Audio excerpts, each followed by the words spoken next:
talk to you about this really important subject that has just been referred to.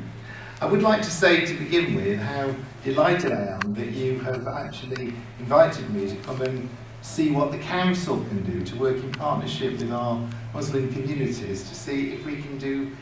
anything that we can to promote the best interests of all our learners in Telford and Wrekin, but particularly for the purpose of this afternoon, those from the Muslim community.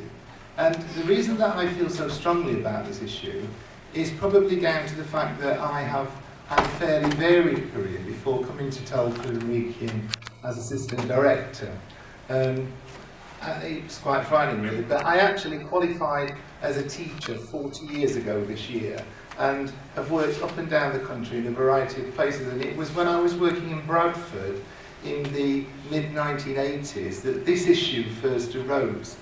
because we were working in a school, I was working in a school, by that time I was head of a faculty that was supporting quite a lot of the learning, and within the school we had a majority of students who were from Muslim families. Indeed, many of them were of Pakistani origin, and every year, exactly as just been described happened, there was this consternation about when Eid would be celebrated, and it was very difficult because even at that time the school was really committed to trying to work with the families. So for example, I think you're aware that most schools in the UK have several days set aside during the year where they can designate it as a training day. And what we thought might be a good idea is if we knew when Eid was going to be, we could have made that one of the training days for the teachers so that the children wouldn't have missed any of their lessons or any of their schooling. So that was the sort of thing that we were very keen to try and explore. Now, I have to say, 30 years later, the same sorts of conversations, I believe, are going on. So it's really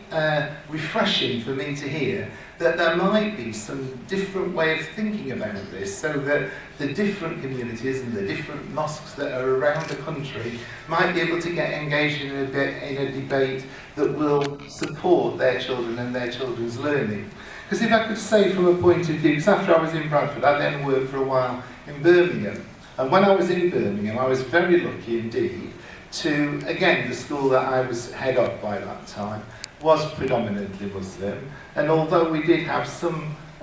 students that were of Bangladeshi heritage, most of them were Pakistan heritage. And as a result of that, I was very fortunate to be sponsored by the British Council to go to Pakistan in 2001. And I was there for about 3 weeks, and the purpose of my visit was to visit a range of schools in Pakistan, both rural schools, city schools, private schools, some very small village schools, to look at how we could support the children that were living in Britain but had got a heritage in Pakistan and obviously wanted to forge those links. And what we were very keen to try and do was to see whether if any of the children were, for example, going on an extended visit to go and see their family, we were trying to see whether we could get some sort of educational link so that perhaps some of the things that the children were able to bring back after their visit could then be incorporated into the curriculum in the schools. So that's something that we've been wanting to work along, and some other local authorities are trying to do the same thing at the moment. So what I really wanted to say this afternoon is, I am not in any way an expert on moon sighting, nor am I in any way an expert on Islam. Although having said that, I'm very interested in it, and as I've indicated, I've worked closely with a lot of people from the Muslim community over the years. But what I can say within Telford with some confidence is that we also have an organisation called the SACRE, which is there is an expectation that every council should have one, and it stands for the Standing Advisory Council for Religious Education. And I attend those meetings. They're usually about once every half term, and we have representatives from a range of faith backgrounds, including Islam, and we try to look at what the issues coming up might be and how, as a council, we can support different faith groups to be able to get the best of what they can do in Telford. And one of the things that we've done recently is we have revamped the RE syllabus, the religious education syllabus that is taught in all Telford schools. Because I suppose what I should have said was, as Assistant Director for Education, my responsibility is to make sure that all the schools in Telford,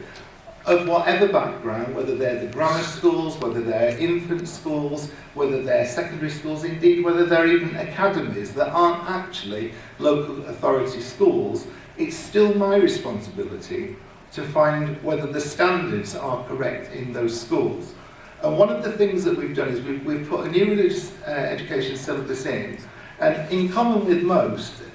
it has the 5 major world religions are covered, and each school must identify 2 which they want to major in. And I can confirm that in Telford, the vast majority of our schools, not all, but the vast majority have chosen to focus on Christianity and Islam. So that all our young people growing up in Telford get an awareness of what those different faiths represent and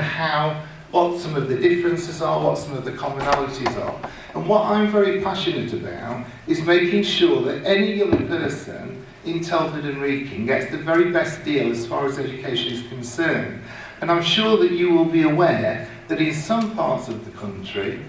learners from different groups and different countries or different heritage don't do as well as others. Now, ironically, one of the worst performing groups in the country at the moment are white, working class British boys, actually. They do the worst out of anybody, anywhere in the country, in terms of the qualifications that they get at the end of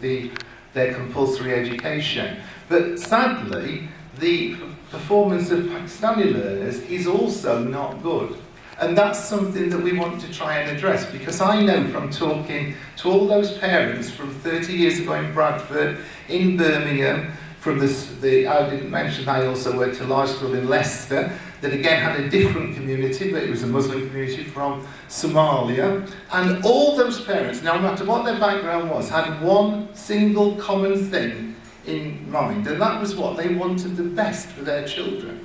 They wanted their children to have the best deal that they could get in their local school. So that's what I'm committed to doing, and I am really sorry that I can't stay this afternoon to hear this talk, because I know it's going to be very interesting, but equally I know that I will be able to have a look at it, because I believe we're actually being recorded as I speak, so we'll have a record of this event. And I think it